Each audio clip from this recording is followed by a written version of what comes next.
दशम श्रेणी छात्रर कटुरी चोटरे नवम श्रेणी छात्र आहत। स्कूल छुट्टी बेले साइकेल स्टाण्ड रे साइकेल रखा गंडगोल।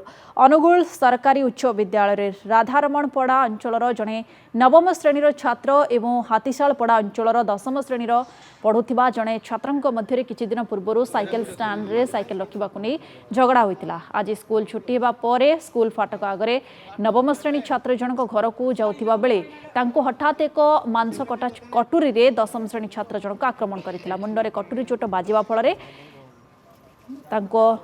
क्षताक्त होइथिला। छात्र जनक को उद्धार कर जिला मुख्य चिकित्सालय भर्ती करा जायछि। परिवार लोक एने अनुगुल थाना रे लिखित अभियोग करिसथि।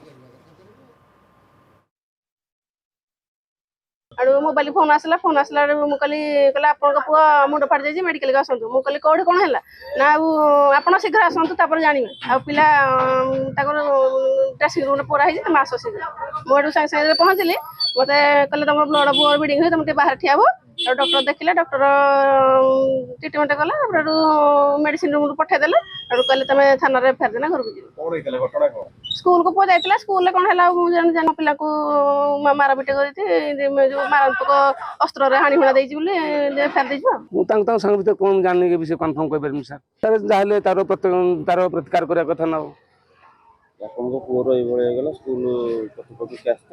ना कतपक्ष आसना सर ना सर हॉस्पिटल आम मम्मी शेष नहीं सर।